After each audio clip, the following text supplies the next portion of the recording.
नमो नमः। संस्कृत ज्ञान शिक्षा में आप सभी का हार्दिक अभिनंदन है। प्यारे दोस्तों, प्यारे विद्यार्थियों, आज वर्ण विचार से संबंधित ये सेकंड क्लास है और ये हमारा पाणिनि बैच चल रहा है जिसमें हम संपूर्ण व्याकरण का अध्ययन करेंगे और इसमें साहित्य भी ऐड किया है मैंने और शिक्षण विधियां भी ऐड की है। चलो स्टार्ट करते हैं। आज साथियों हमारी सेकंड क्लास है। इसमें दे रखा है कि वर्णा द्विविधा भवन्ति, यानी जो वर्ण होते हैं वो दो होते हैं, स्वर वर्णा व्यंजन वर्णानी, जो हमने कल पढ़े थे। ठीक है, स्वर वर्णा व्यंजन वर्णानी। स्वराणाम उच्चारणम स्वतंत्र रूपेण भवति, यानी जो स्वर होते हैं उनका जो उच्चारण होता है साथियों वो क्या होता है, स्वतंत्र रूप से होता है, अर्थात स्वरों के उच्चारण में किसी वर्ण की कोई सहायता नहीं लेनी पड़ती, अर्थात ये अपने आप में स्वतंत्र होते हैं। ठीक है, आगे दे रखा है साथियों, स्वरा द्विविधा संति, यानी जो स्वर वर्ण होते हैं वो दो प्रकार से होते हैं। एक तो समान अक्षराणी, जो समान अक्षर होते हैं, एक है संधि अक्षराणी, यानी जो शब्द दो वर्णों के योग से मतलब उसमें अलग परिवर्तन हो जाता है, संधि का रूप ले लेते हैं। ठीक है, यह है साथियों, मुखेन से नासिकाया अपि उच्चारिता स्वरा अनुनासिक स्वरा संधि, यानी जो मुख के साथ में नासिका से उच्चारित होने वाले जो स्वर वर्ण है, ठीक है, तो वो क्या होंगे, अनुनासिक स्वरा संधि। आगे देर का साथियों, व्यंजना नाम उच्चारणे कस्यचित स्वरस्य सहायता अवश्यम भवति, यानी व्यंजनों के उच्चारण में किसी स्वर की सहायता अवश्य यानी आवश्यक रूप से होती है, यानी बिना स्वर की सहायता के व्यंजन का उच्चारण नहीं किया जा सकता, यानी स्पष्ट उच्चारण नहीं होता है। अतः वर्णमालायाम व्यंजनानाम उच्चारणार्थम सर्वतः अस्वर का क्या होता है, संयोग होता है, तब जाकर के ये जैसे क में, जैसे आपका साथियों है इस तरीके से, जैसे ये क है, क में क्या मिलाएंगे, ए, तो ये बनेगा क है, क हो गया। अब पूर्ण रूप से हो गया ये, तो इसलिए कहते हैं कि जब तक व्यंजन वर्ण में स्वर वर्ण की सहायता नहीं ली जाए तब तक ये पूर्ण नहीं होता है।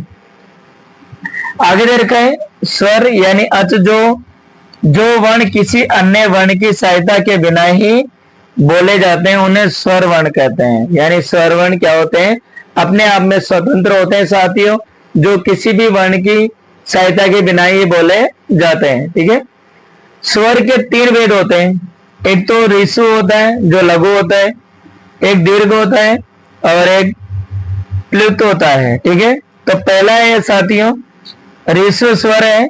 ऋसु स्वर में क्या है कि जिस स्वर में एक मात्रा का समय लगे, यानी जिस स्वर में एक मात्रा का समय लगे तो वो क्या होगा, ऋस्व स्वर होगा, उसको हम क्या कहेंगे, ऋस्व स्वर कहेंगे। जैसे ए, ई, उ, री और नृ, ठीक है, ये क्या हो गया, ऋस्व स्वर हो गया। ठीक है, आप इसका एक बार जल्दी से इसकी स्वर ले लीजिए।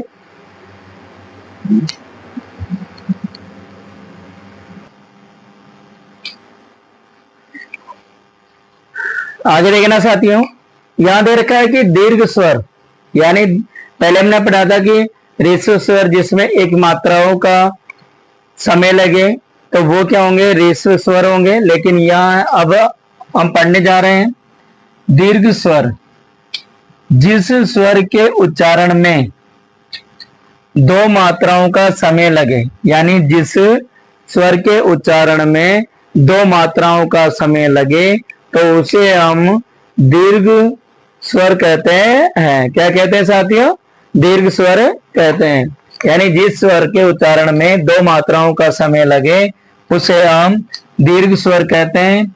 इनकी संख्या साथियों कितनी होती है, 8 होती है।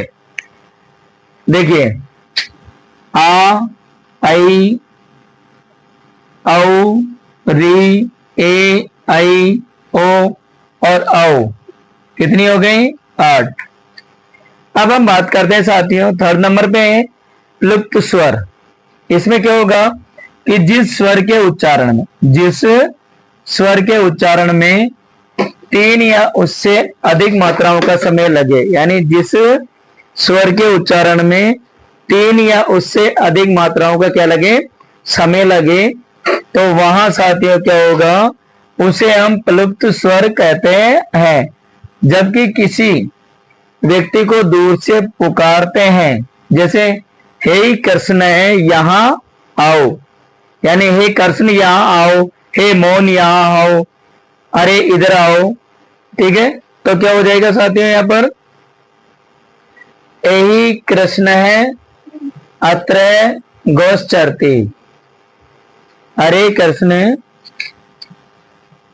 यहां गौ चरती, यानी गाय चर रही है।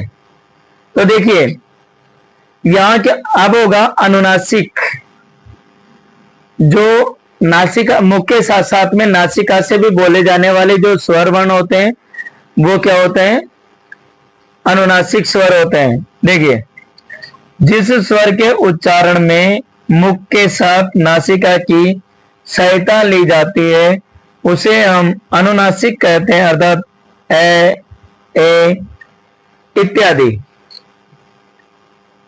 अब है निरनुनासिक, जो अनुनासिक नहीं होते हैं, जो नासिका से नहीं बोले जाते, सिर्फ ओनली मुख से बोले जाते हैं। किससे बोले जाते हैं, मुख से बोले जाते हैं। तो देखिए क्या होगा, यानी निरअनुनासिक, यानी जो स्वर केवल मुख से उच्चारित होता है, अर्थात जिस स्वर का उच्चारण ओनली मुख से होता है तो वो साथियों क्या होता है, निरअनुनासिक होता है। ठीक है, अब दे रखा है आगे विसर्ग।